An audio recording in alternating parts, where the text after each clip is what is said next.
এই সজলদাকে আমরা দেখলাম ভোট বলতে ভোটের পরে অনেক লোক যারা দুপুর 12টার পরে তৃণমূল থেকে বিজেপি হচ্ছে তোমাদেরকে আমি নেব না, খুব ভালো কথা। তারপরে দেখলাম এই সজলদাই কেক কাটছে, জন্মদিন ছিল সজলদা তোমার না কি এটা ছিল, কেক কাটছে, সেখানে মনীষ মুখার্জি রাজারহাট গোপালপুর পুরসভা তৃণমূলের এখনো অব্দি কাউন্সিলর, সে দেখি দাঁড়িয়ে দাঁড়িয়ে হাততালি দিচ্ছে, আমার দাদা জন্মদিন কেক কাটছে, কি সুন্দর বলে তৃণমূলের কাউন্সিলরদেরকে নিয়ে কেক কাটছে। এই শতরূপ থেকে শুরু করে ওর একটাই রূপ, নাম শতরূপ। হ্যাঁ, প্রিয় সজলদা একটা কথা ঠিকই বললো যে ওর নাম শতরূপ, কিন্তু ওর একটাই রূপ আছে, ঠিকই বলেছে। আমার সজলদার নাম শতরূপ নয়, কিন্তু 3টে রূপ আছে, কখনো কংগ্রেসের পতাকা নিয়ে, কখনো তৃণমূলের পতাকা নিয়ে, কখনো বিজেপির পতাকা নিয়ে। সাঁইবাড়িতে পুলিশ যায়নি, সাঁইবাড়ির সময় কোনো পুলিশ আসেনি দাদা, সাঁইবাড়ির সময় তো আমাদের পুলিশ ছিল না, ছিল কংগ্রেসের পুলিশ। তোমার বাবা সেই কংগ্রেসের নেতা ছিলেন প্রদীপ দাস, এই সময় কেন পুলিশ আসেনি কংগ্রেসের নেতাদেরকে জিজ্ঞেস করতে হতো। তুমি এত বছর সময় পেয়েছিলে, তোমার বাবাকে এই প্রশ্ন করতে পারতে, এখন আমাকে করে কি হবে?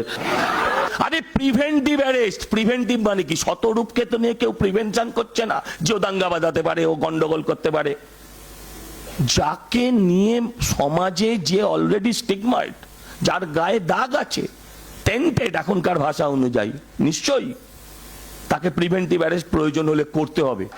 আমার জন্য নাকি গুন্ডা দমন আইন নয়, যাই হোক আমি বলছি কি, অরবিন্দ কেজরিওয়ালও তো ছাপমারা গুন্ডা ছিলেন না, প্রবীর পুরকায়স্থও তো ছাপমারা গুন্ডা ছিলেন না। বিজেপি প্রথমে মাসের পর মাস জেলটা খাটিয়ে নিল, তো তারপরে আদালত থেকে রায় হলো যে ওদের নামে মিথ্যে মামলা দিয়ে ওদেরকে জেলে আটক করা হয়েছিল, মামলা খারিজ হয়ে গেল। তাহলে আমি জিজ্ঞেস করছি, আজকে সন্ময় ব্যানার্জির মতো একজন ইউটিউবারকে তৃণমূলের বিরুদ্ধে কথা বলতে গিয়ে যদি জেল খাটানোর আমি বিরোধী হয়ে থাকি, তাহলে বলুন কেন প্রবীর পুরকায়স্থকে বিনা মিথ্যে মামলা দিয়ে জেল খাটানোর সন্ময় দ্বারা বিরোধিতা করবেন না, সজল দ্বারা বিরোধিতা করবেন না? কেন অরবিন্দ কেজরিওয়ালকে মিথ্যে মামলায় জেল খাটিয়ে সুপ্রিম কোর্ট যখন বলে দিল যে মামলাটা জাল মামলা ছিল, মিথ্যে অভিযোগ ছিল, যারা এই কাজটা করলো তাদের আজকে কি শাস্তি হবে? আর তারা যদি আজকে নতুন একটা বিল এনে বলে যে আমরা খালি গুন্ডাদের জন্য বিল আনছি, রাজনৈতিক কর্মীদের জন্য নয়, এদেরকে আমরা বিশ্বাস করবো কি করবো না? তারপরের কথা হচ্ছে যে যারা ভারতবর্ষের নামটা কোনোদিন মুখে আনেনি, সেই লেনিন হোচিমিনদেরও নাম পরিবর্তন হবে রাস্তায়, সুরাবর্দি আর হোসেন পোসেন বলে নয়। যারা ভারতবর্ষের কোনো কাজে লেগেছে কিনা আমরা সেদিকটা দেখবো। লেনিন কখনো ভারতে আসেননি, ভারতের জন্য কি করেছেন না করেছেন তার নামে রাস্তা পাল্টানো হবে না। আমার 14 পুরুষের ভাগ্য ভালো, সজলদার মতো মহাপুরুষ রাশিয়ায় জন্মায়নি।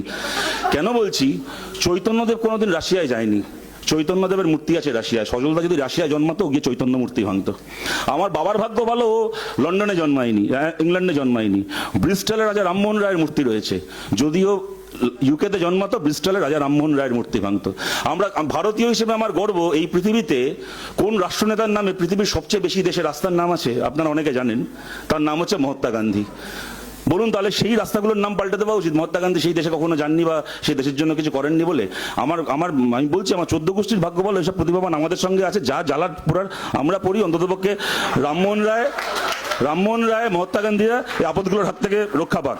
আমি বলছি ওরা মৌলবাদিতার বিরোধিতা করে এরম ভাবে যে ধর্মতলায় দাঁড়িয়ে বিকাশ ভট্টাচার্য আর মোহাম্মদ সেলিম গরু খাবে, তার নাম হচ্ছে ধর্ম নিরপেক্ষতা। ধর্মতলায় মোহাম্মদ সেলিম গরুর মাংস খাননি, কিন্তু যেটা ইম্পর্টেন্ট সেটা হচ্ছে সজলদার পার্টি বিজেপি গরুর মাংস বিক্রি করা কোম্পানি আল্লানা ইন্ডাস্ট্রিজের কাছ থেকে 550 কোটি টাকা ইলেকট্রাল বন্ড খেয়েছে।